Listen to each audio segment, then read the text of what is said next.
When my daughter told me I wasn't welcome at her wedding because I would ruin the pictures, my heart broke in a way I can't explain. I stayed silent. I didn't argue.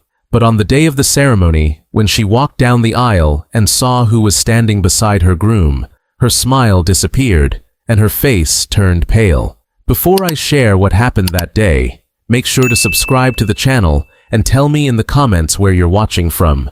My name is Walter, and I am 68 years old. Life has not been easy for me, but raising my daughter Emily was my greatest purpose. Her mother, Clara, passed away when Emily was only 10 years old. From that moment on, I became both her father and her mother. I was never rich. I worked as a mechanic, sometimes 12 hours a day, just to keep food on the table and pay for Emily's education. I wore the same pair of boots until the leather cracked, but I made sure Emily had new shoes for school every year. I skipped meals so she could have enough. Every sacrifice I made felt worth it when I saw her smile. I still remember teaching her how to ride her bike. She fell over and scraped her knee, and she cried so hard. I ran to her, picked her up, and told her, "Emily, you're stronger than you think. You can do this." And she did. From that day on, she never needed training wheels again.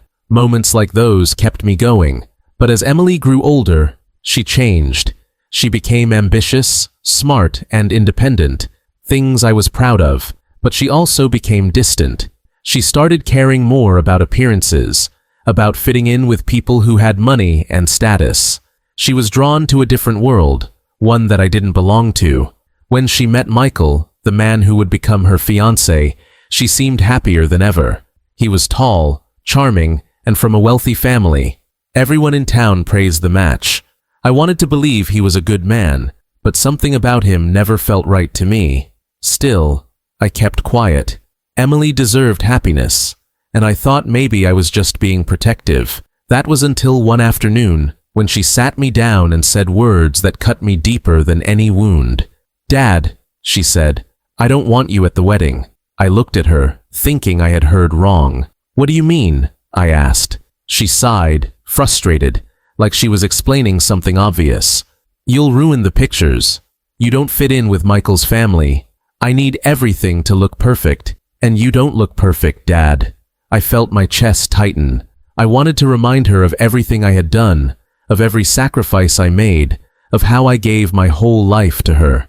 But the words stayed trapped inside me. All I could manage was, "Sweetheart, all I ever wanted was to see you happy." She didn't even look guilty. She just said, "This is my day, Dad. Please respect that." So I stayed quiet. On the outside, I nodded. On the inside, I felt like I had lost her. After that conversation with Emily, I went home and sat in my small kitchen for hours, staring at the worn wooden table that had seen better days. It was the same table where I once helped her with homework, where I told her bedtime stories when she couldn't sleep, and where we celebrated her first acceptance letter to college. Now, that same daughter had told me I wasn't good enough to stand beside her on the most important day of her life. The pain was sharp. It wasn't just rejection, it was betrayal. A father who gave up everything for his child should never hear words like those. But I swallowed my pride. I told myself, "Walter, if this is what she wants, let her have her happiness. Don't stand in her way." Still, something inside me felt uneasy. It wasn't just her rejection. It was the man she was marrying. Michael had a smile that charmed everyone, but I noticed things others ignored. The way his eyes shifted when people asked him about his job. The way he avoided direct answers. The way he spoke to Emily, sometimes with an edge of impatience when she wasn't quick enough to agree with him. These were small details, but I had lived long enough to know that small details can reveal big truths. One evening, I overheard two men at the local diner talking about Michael. They mentioned his gambling, the debts he owed, and the people he had cheated in the past. My stomach sank. I wanted to dismiss it as gossip, but the more I listened, the more I realized it wasn't just idle talk. This man had a history of trouble, and my daughter was walking straight into it. That night, I hardly slept. I kept thinking about Clara, my late wife. If she were alive, she would never forgive me for staying quiet. I imagined her voice in my head, calm but firm. "Walter, protect our daughter. Don't let her make a mistake that will ruin her life." The next morning, I tried to speak to Emily again. I called her, and when she answered, I said, "Emily, there's something I need to tell you. I've heard things about Michael, and I think you should be careful." She cut me off immediately. "Dad, stop. You don't know him like I do. People spread rumors when they're jealous. Michael loves me, and I love him. That's all that matters." "Sweetheart," I tried again. "Love isn't blind. You need to—" "Enough, Dad," she snapped. "You already said you'd respect my decision about the wedding. Why can't you respect this too? You're just trying to control me like always." Her words pierced me. Control her? I had done nothing but give her freedom and sacrifice my own comfort for her. But in her eyes, I was the obstacle standing in the way of her picture-perfect life. I hung up the phone with tears in my eyes. For the first time in my life, I felt powerless as a father. Still, I couldn't let it go. Something inside me pushed me to keep digging. Over the next week, I asked around quietly. I spoke to people who had known Michael longer than I had. What I found chilled me. He had been engaged before to another woman in a nearby city. That engagement ended in disaster when she discovered he had been seeing someone else at the same time. Worse, he had borrowed money from her family, money that was never repaid. I managed to track down this woman. Her name was Sarah. She was strong, but I could see the pain in her eyes when she spoke about him. "Michael is a liar," she told me. "He knows how to make you feel special, but it's all an act. He uses people until they have nothing left. Then he moves on. Please, if your daughter is marrying him, stop her." Her words confirmed everything I feared. Emily was blind in love, and Michael was using her. But how could I make her see it? If I told her, she wouldn't believe me. She had already decided that I was jealous, bitter, or simply out of touch. That night, I sat alone on the porch, staring at the stars. My hands trembled as I thought about the choice before me. If I did nothing, Emily would marry a man who would destroy her. If I spoke up, she might cut me out of her life forever. Either way, I stood to lose her. For days, I wrestled with the decision. My mind told me to step back, to let her live her own life, even if it ended in heartbreak. But my heart, the heart of a father, told me I had to act. I couldn't protect her mother anymore, but I could still protect her. I realized I couldn't confront Emily directly. She wouldn't listen. So instead, I decided to act in silence. I reached out to Sarah again, and together, we made a plan. On the day of the wedding, the truth would come to light. Emily would see the man she was about to marry for who he really was, and no amount of fancy pictures or perfect appearances could hide it. I didn't want revenge on my daughter.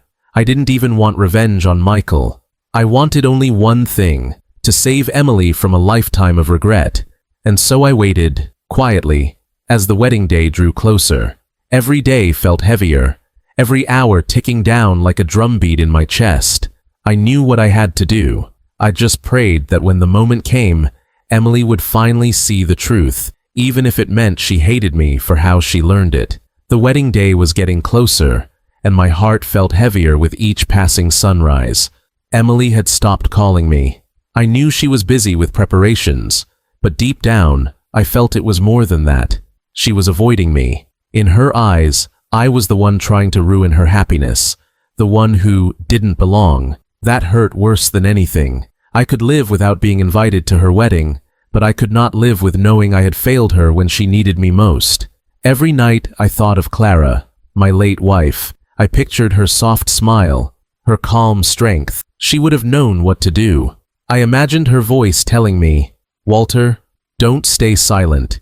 You've always been the one to protect Emily. Don't stop now." Those thoughts gave me courage. I was no longer wrestling. With a choice, I had made it. I would act, but the challenge was how. If I stormed into the wedding shouting accusations, Emily would push me out before I could say a word. She was stubborn, and once she made up her mind, nothing could sway her. That was why I needed proof. Proof so undeniable that even she couldn't ignore it. I met with Sarah, the woman Michael had been engaged to before. We sat in a quiet cafe in the next town, the hum of conversation around us blending into the background. She looked nervous at first, but as soon as we began talking about Michael, her voice grew steady. "Walter," she said, "you have to stop this wedding. Michael is dangerous, not in the way of violence, but in the way he destroys lives. He almost destroyed mine." She told me everything, how Michael had charmed her, how he promised her the world, how he convinced her family to lend him money for a business that never existed. When the lies came crashing down, he disappeared, leaving her with broken trust and a family that blamed her. "Do you still have anything? Messages, photos, anything that proves what he did?" I asked. Her eyes flickered with pain, but she nodded. She still had old messages from him, promises of marriage, financial agreements, and even pictures of them together during the time he was secretly meeting someone else. She had kept them, not out of love, but as a reminder of the betrayal. When she showed me the evidence, my chest tightened. This was it. This was what Emily needed to see. Yet I also knew how much it would hurt her. Watching your dream collapse in front of your eyes is worse than heartbreak. It's humiliation, but better one day of heartbreak than a lifetime of misery. We talked for hours, planning carefully. Sarah was hesitant at first. She had moved on from her pain and wasn't to reopen old wounds. But when I told her about how young she was, how blind love had made her, Sarah sighed and said, "If I can save her from what I went through, then it's worth it." The plan was simple. On the day of the wedding, Sarah would come dressed as a guest. I would stay out of sight, and when Emily walked down the aisle, Sarah would step forward, stand beside Michael, and reveal the truth in front of everyone. She would show the proof she had kept all these years. There would be no denying, no brushing it off as gossip. In the days leading up to the wedding, I felt torn in fear and hope. Fear that Emily would hate me forever for arranging such a scene, but hope that she would finally see the truth and realize I had only been trying to protect her. The night before the wedding, I sat alone in my small living room. I picked up an old photo of Emily, taken when she was just 5 years old. She was smiling, her arms wrapped around my neck, her cheeks still round with baby fat. I whispered to that photo, "I'm still here for you, Emily. I always will be." The morning of the wedding arrived. The town was buzzing with excitement. Cars lined up outside the grand church, filled with well-dressed guests. I watched from a distance, my old truck parked down the street. I didn't wear a suit or tie. I had no seat inside. I was only there as a father in the shadows, waiting for the moment that might save my daughter's life. Sarah texted me to let me know she had arrived. My hands shook as I read her message. "I'm here. Don't worry, Walter. She'll know the truth today." I prayed silently, not for revenge, not for punishment, but for clarity. I prayed that when the truth came out, Emily's eyes would finally open. I knew she might turn on me. She might blame me for embarrassing her, but I was willing to carry that burden if it meant she was safe. As the music began and the guests rose to their feet, I stayed hidden near the back, close enough to see, but far enough not to be seen. The doors opened, and there was Emily, radiant in her white gown. She looked like the little girl I used to tuck into bed, only grown now, walking toward a future she thought would bring her joy. But little did she know, at the end of that aisle, the truth was waiting, and I knew this was the moment everything would change. The church was filled with light that morning. Sunlight poured through tall stained glass windows, painting the walls in shades of red, gold, and blue. Guests whispered with excitement as Emily stepped through the doors, her arm linked with a family friend who had been asked to walk her down the aisle in my place. She looked beautiful, radiant even, with her white gown flowing like water and her smile wide and proud. For a moment, I felt the ache of not being the one by her side. That was supposed to be me. But then I reminded myself, today was not about me. Today was about saving her. The music swelled as Emily made her way down the aisle. Every eye was on her. Some guests dabbed at their eyes, overwhelmed by the sight of a bride in her glory. I watched quietly from the back, my heart pounding so hard I thought people could hear it.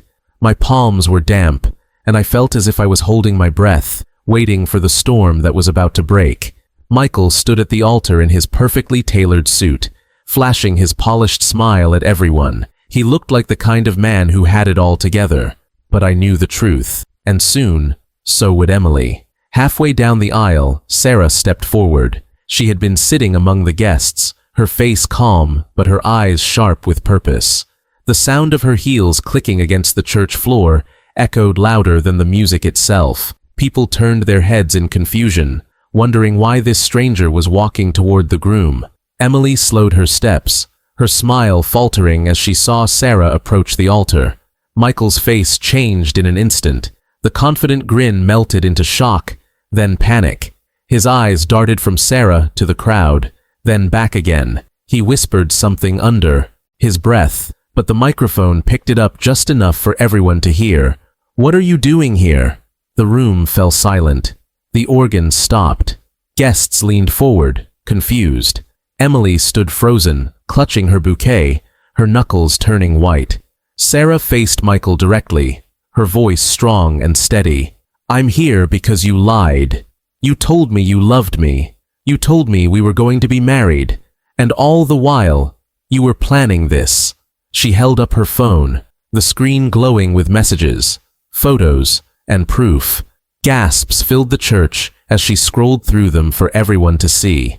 "This man," she said, pointing at Michael, "is not who you think he is." Emily's face turned pale. The color drained from her cheeks as if the life had been pulled from her body. Her eyes darted between Michael and Sarah, disbelief battling with dread. "Michael," she whispered, her voice trembling, "tell me this isn't true." Michael stammered, his charm gone. "Emily, listen, I can explain. This isn't what it looks like." But Sarah's voice cut him off like a knife. "It's exactly what it looks like. You promised me forever while planning a future with her. You used me, just like you're using her." The guests erupted into murmurs, some gasping, some shaking their heads. The air in the church shifted, heavy with shock and betrayal. Emily dropped her bouquet. It hit the floor with a soft thud that echoed in the silence. She looked around desperately, as if searching for something solid to hold on to. Her gaze traveled across the sea of faces until it landed on me, standing at the back. For a second, time stopped. Our eyes met, and I saw everything in hers. Confusion, hurt, betrayal, and a small flicker of recognition. Recognition that I had tried to warn her. Recognition that I had always been watching, even when she pushed me away. I took a step forward. The crowd parted slightly as I walked slowly down the aisle. I wasn't dressed like the others. No suit, no polished shoes, just my worn jacket and old boots. But I didn't care. My voice was calm, steady as I spoke. "Emily," I said, my words carrying through the church, "I didn't come here to ruin your day. I didn't come here to embarrass you. I came because I couldn't stand by and watch him ruin your life." Tears welled up in her eyes. She shook her head as if trying to push away the truth, but the evidence was right there in Sarah's hands, undeniable and raw. Michael stood trapped, his lies unraveling in front of everyone. The silence was broken by the sound, guests turning, some, "How awful," while others stared at Michael with disgust. The grand image he had built for himself collapsed in seconds, cracked as she spoke. "Dad, you knew?" I nodded, my throat. "I knew enough to see you deserved better. I didn't want to ruin your wedding pictures, but I couldn't let away your happiness forever." Her body trembled as tears streamed down her face. She looked at Michael one last time, her voice sharp now, filled with pain and anger. "Get out! Get out of here, Michael!" The crowd gasped again. Michael tried to protest, reaching for her hand, but she pulled away as if his touch burned her skin. Guards from the venue stepped forward, and he had no choice but to leave, his head hanging as whispers of shame followed him out the door. The church was silent once more. All eyes were on Emily, standing in her wedding dress, her future shattered in front of everyone. She turned to me, her father, the man she had once thought didn't belong, and for the first time in years, she saw me for who I truly was.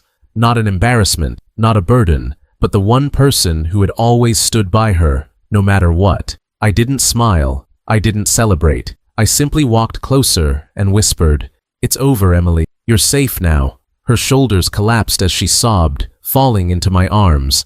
I held her tightly, the way I had when she was a child after scraping her knee. Only this time, the wound was on her heart, and I prayed that one day it would heal. In that moment, the grand church didn't matter. The guests didn't matter. The ruined wedding didn't matter. What mattered was that my daughter finally knew the truth, and that, more than anything, was enough. When the church finally cleared, silence hung in the air like a heavy blanket. Guests whispered as they left, some shaking their heads in shock, others looking at Emily with pity. The aisle that had been decorated so beautifully with white flowers and ribbons now felt like a battlefield, her dreams of a perfect wedding lying in ruins. Emily sat in the front pew, her wedding dress wrinkled, her makeup smudged with tears. She looked so small, so fragile, nothing like the glowing bride who had walked in just an hour before. My heart broke for her. No father ever wants to see his daughter crushed like that, but I knew it was better to face heartbreak now than a lifetime of misery with Mike. I walked quietly to her side and sat down. For a while, we said nothing. The silence was uncomfortable, it was heavy, full of emotion we couldn't yet put into words. Finally, Emily spoke, her voice soft and trembling. "Dad," she whispered, "I'm so sorry. I was so cruel to you. I should have trusted you. I should have seen what you were trying to do." I looked at her, my chest tight. "Emily, I don't need your apology. I only needed you safe. That's all. From the day you were born until this very moment, my only wish has been to protect you." She covered her face with her hand and cried harder. I let her lean against me, the same we had done, afraid of thunder. Back then, tell her, "It's just noise, sweetheart. The storm will pass." And as I held her in that empty church, I realized those words still held true. This storm too would pass, and she would find her strength again. After some time, she pulled away and looked at me with red, swollen eyes. "How did you know? How did you find out about Michael?" I explained everything, how I had overheard the rumors, how I couldn't ignore them, and how Sarah had shown me the truth. Emily listened quietly, nodding slowly, her shame clear in her face. "I thought you were just trying to control me," she admitted. "I thought you were jealous of the life I was building without you. I didn't realize you were trying to save me." "Emily," I said gently, "you don't owe me anything. You don't need to explain. You're my daughter. Even if you pushed me away 100 times, I would still come running if you needed me. That's what love is. Not pride, not conditions, just love." She broke into fresh tears, hugging me tightly. "I don't deserve you," she whispered. I held her tighter, my voice steady. "You deserve everything, Emily, and I'll keep fighting for you, even when you think you don't." In the days that followed, the story of the ruined wedding spread quickly. People in town gossiped, but I tried to shield Emily from their stares and whispers. She stayed with me for a while, sleeping in her old room, the one still filled with childhood memories, her soccer trophies on the shelf, the faded posters on the walls. It was as if time had turned back, bringing her home to the place where she had always been loved. At first, she barely spoke, carrying her heartbreak quietly, but slowly, she began to heal. She would join me for coffee in the mornings. We would sit on the porch in silence, and sometimes she would share little pieces of her pain. "I feel so stupid," she said one night. "I cared so much about what people thought, about appearances, about being perfect, and I pushed away the only person who truly cared about me." I put my hand over hers. "You're not stupid, Emily. You're human. We all want to be loved, and sometimes we mistake the wrong things for love. What matters is that you learn from it, and that you remember who will always stand by you." That was the lesson we both carried forward. For Emily, it was the realization that real love is not about money, status, or perfect pictures.